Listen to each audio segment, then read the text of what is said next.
सबका स्वागत करती हूँ। और चलिए हम बढ़ते हैं आज के वेबिनार सेशन की ओर।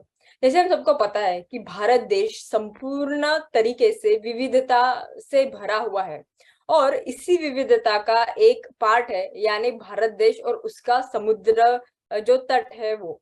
तो भारत देश का 70% अगर हम देखते हैं तो वो समुद्र से घिरा है। इस समुद्र के साथ में हमें बहुत सारे ऐसे रिसोर्सेस है जो कि अवेलेबल हुए हैं, लेकिन उसी के साथ में एक नेचुरल जो है वो आपत्ति भी है जो भारत देश पे कभी भी मंडरा सकती है, और वो है सुनामी। 2000 में एक बार सुनामी आई और 10,000 लोगों को एक साथ अपने साथ लेके गई। लेकिन उसमें से तमिलनाडु का एक गांव था, जिस गांव जो समुद्र तट पे होने के बावजूद वहां के गांव में से एक भी जन को किसी को कुछ भी नहीं हुआ।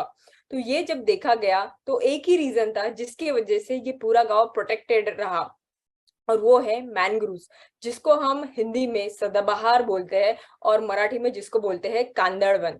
तो ये मैनग्रूव्स अगर हम देखते हैं कि भारत में जो पूरा तट है तो उसमें से पूरे तट में भी नहीं, लेकिन कोई ऐसे पर्टिकुलर एरियाज है जहाँ पे ये मैनग्रूव्स अवेलेबल है। और जनरल तरीके से देखते हैं तो हमें अगर लग रहा है कि ये मैनग्रूव्स मानव जाति के साथ में आए हैं, तो ऐसा नहीं है। आज से हजार करोड़ों साल पहले यानी डायनासोर से भी पहले ये मैनग्रूव्स इस पृथ्वी पे थे। और उसमें से भी पूरे देश में भारत और बांग्लादेश का अगर हम एरिया कंसिडर करें तो ये ऐसा एरिया है कि पूरे दुनिया में अगर सबसे ज्यादा मैनग्रूव्स कहीं एक जगह पे अवेलेबल है तो ये हमारा किनारा है। और अगर मैनग्रोव्स का देखते हैं कि पूरे इकोलॉजिकल या जो उनकी इकोसिस्टम है वो बहुत प्राचीन इकोसिस्टम है, जिसमें मैनग्रोव्स को पूरे समुद्र का फूड कोर्ट कहा जाता है। फूड कोर्ट इसलिए कि मैनग्रोव्स एक ऐसे जगह पे तैयार होता है जहाँ पे नदी समुद्र को मिलती है, इसलिए वहां की जो मिट्टी रहती है वो नदी से भी और समुद्र से जो बेस्ट उनको अवेलेबल रहता है उसमें ये पेड़ उगते हैं। और ये पेड़ इस तरीके से उगते हैं कि उनको जो सनलाइट है वो मिले, इसलिए उनके रूट्स जमीन से ऊपर आते हैं। तो आप कभी भी मैनग्रोव्स को देखेंगे तो आपके रूट्स उनको ऊपर दिखेंगे। यही रूट्स पूरा सनलाइट लेने का, ऑक्सीजन लेने का भी काम करते हैं। और मछलियां, ये जो इनके फूल रहते हैं, फल रहते हैं, जो पत्तियां रहती है जो नीचे गिरती है, पानी में गिरने के बाद में इसको खाने के लिए समुंदर के गहराई में की जो मछलियां रहती है वो आके उसको खाती है और इमीडिएटली फिर से समुंदर में चली जाती है।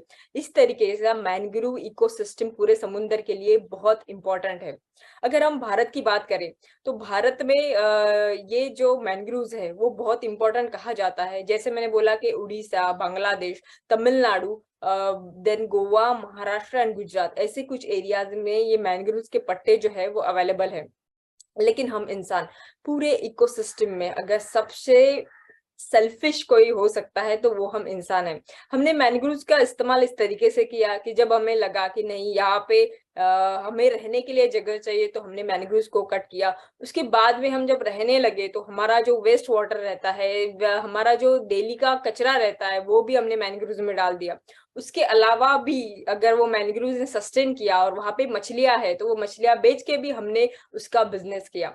लेकिन अभी करंट सिचुएशन ये है कि पूरे इंडिया में मैनग्रोव्स का जो है पॉपुलेशन वो डिक्लाइन होते जा रहा है, और हम खुद ही हमारे ऊपर एक संकट ला रहे हैं। बिकॉज ये पूरा अगर नैसर्गिक आपत्ति से पूरे हमारे भारत देश को अगर कुछ बचा सकता है, नेचुरली जो बैरियर नेचर ने तैयार किया है वो है मैनग्रोव्स।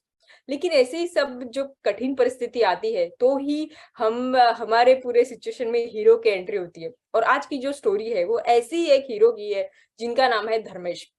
धर्मेश हमारे मुंबई में ही रहने वाले हैं। और मुंबई में जब ये प्रॉपर रहते थे तो एक ही दिन ऐसा वो उठे और उन्होंने ये देखा कि उनकी आंखें जल रही है। जब उन्होंने देखा तब उन्होंने न्यूज में पढ़ा, उनको पता चला कि it's all because of air pollution जो डे बाय डे बढ़ते जा रहा है। इन्होंने उस दिन एयर क्वालिटी भी चेक किया तो उनको पता चला कि ये सब एयर पॉल्यूशन की वजह से। तो इन्होंने सोचा कि मुझे मुंबई में नहीं रहना है, मैं कहीं दूर जाके रहता हूँ। तो वो नेरूर में आके बस गए।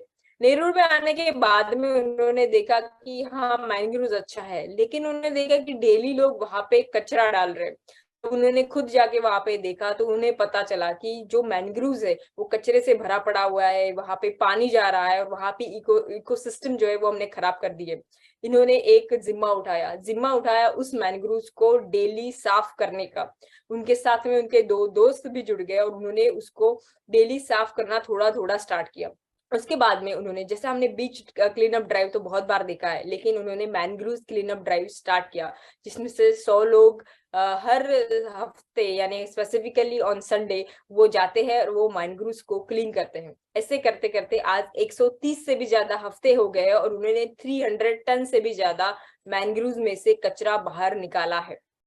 हम ये चाहते हैं कि अभी पूरे एनवायरनमेंट में CO2 का जो परसेंटेज है वो बढ़ गया है, और पूरी टेक्नोलॉजीज हम इस पे डिसाइड कर रहे हैं कि कैसे कार्बन सिक्वेस्ट्रेशन पे काम करें, यानी कैसे CO2 को कार्बन करके फिर से जमीन में डालें, जिसके ऊपर जो नेचुरल सिस्टम है वो है मैनग्रूव्स। आपको ये जान के ताज्जुब होगा कि सिर्फ भारत देश का जो मैनग्रूव्स है वो 9 करोड़ 80 लाख टन से भी ज्यादा कार्बन को एब्सॉर्ब करके उसको फिर से जमीन में डाल सकता है।